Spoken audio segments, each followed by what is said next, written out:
Jack, thank you so much for joining us on the Geekcentric podcast. I've seen 4 episodes and I am loving the show.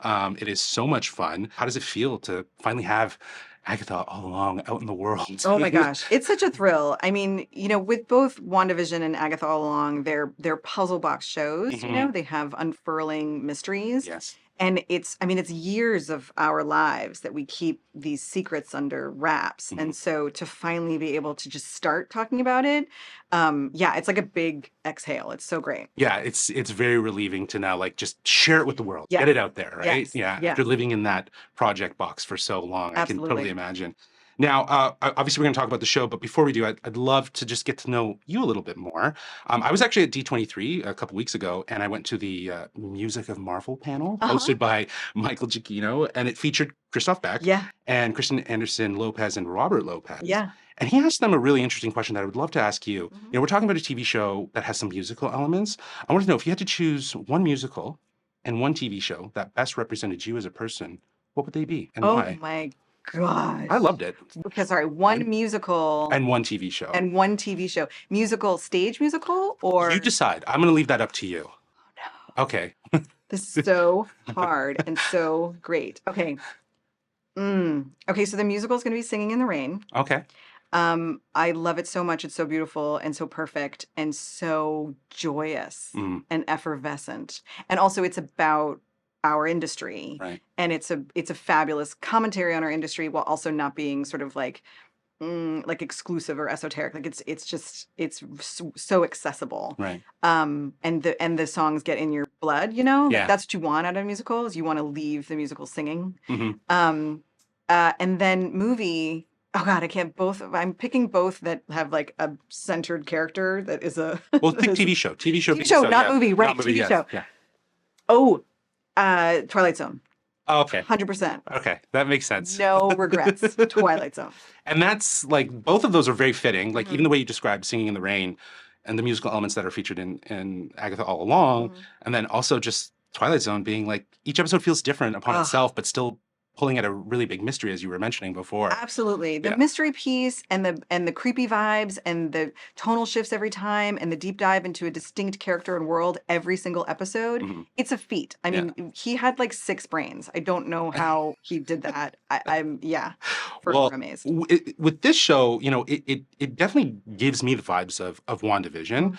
a show that I absolutely adored. It kind of kicked off this whole Marvel television, Disney Plus era, and again, pushing that mystery box. But what's interesting about this is it feels like a spiritual spin-off Mm.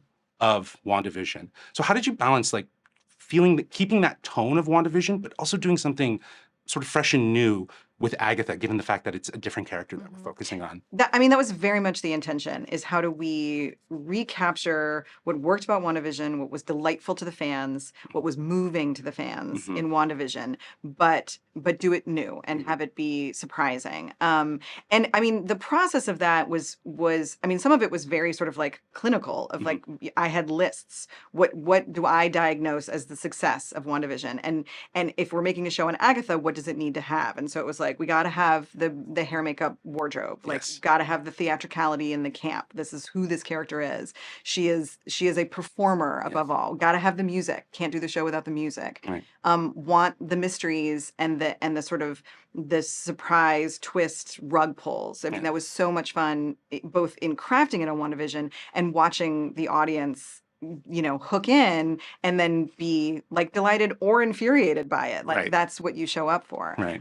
So it was that, but like we can't retread, which is, you've seen the first 4 episodes. Correct. Yeah. So that's why at the end of the pilot, we break out of the TV format. Like that's a very rigorous, Yeah. very clear overlay, Mhm. and we shatter it. And then moving forward, the genre illusions, the pop culture illusions are a little bit they're kind of more expansive and not so structured. It's not such a box the Mhm. way WandaVision was. Yeah. So you're kind of expanding that world a little bit more, which Yeah. you can definitely see. And I'm digging it. Even just listening to you talk about it, I just want to go back and watch those 4 episodes.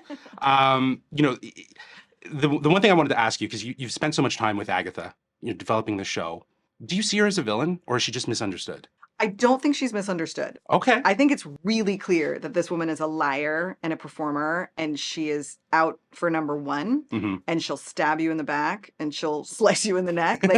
And she's not apologetic, right? Like Right. she's clear Hmm. on who she is. I mean, I see her as a villain in that like we live in a world that is binary and Right. we use labels, and that's how Yeah. like if you're going to put her in a box inside the MCU, sure, she's Sure. a villain.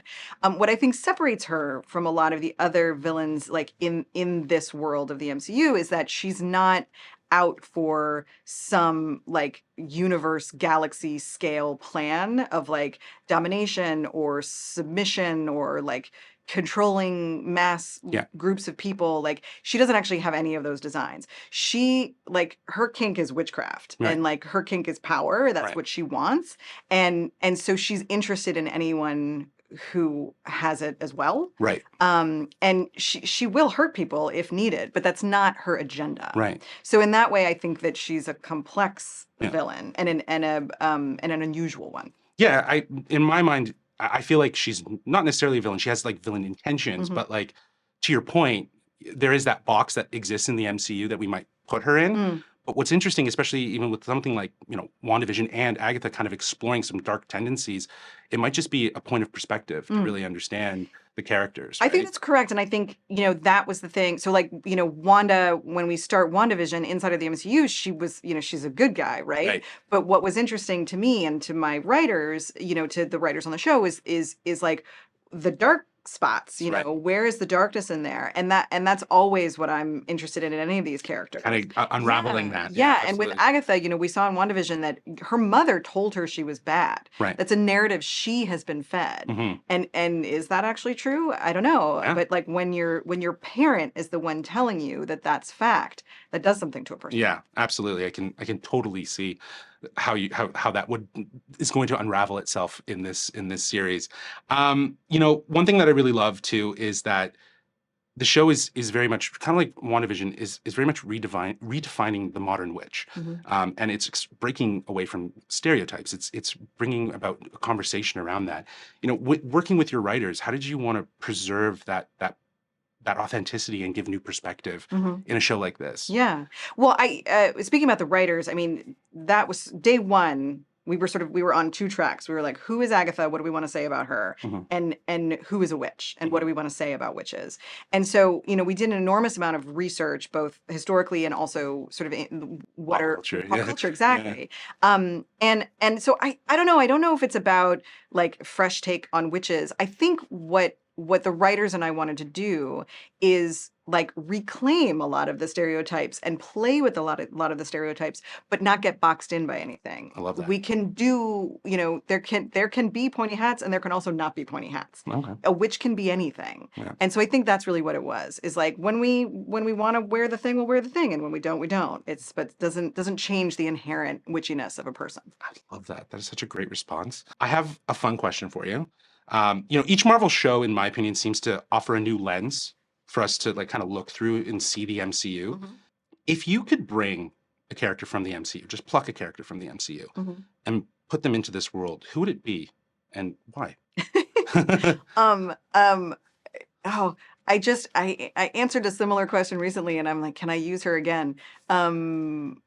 I mean, well, can I answer with two? Sure. Okay, so I just like in the MCU, someone who I love is Valkyrie. Okay. Like I just think she's spectacular, and I love Tessa Thompson. And it would just in that case, it would just be like I just want to work with Tessa Thompson. There's another character who's a supporting character.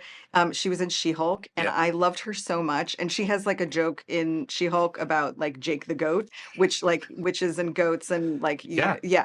And so she plays this character Madison, who's hilarious. Her name is Patty Guggenheim, and she's so funny, and I just wish her I would in love more that. places in the MCU generally.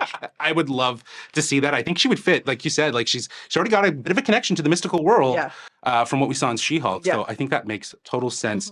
Mhm. Jack, you are an absolute delight. Thank you so much for making the time to talk to us and coming to Toronto to do it. As I was mentioning, I'm stoked to see where we go with the Witcher's Road and how it ends. And this show is just, it's already got its hooks in me like WandaVision did. Oh. So I thank you for your time. Thank you. It was Awesome. lovely to It meet was you. very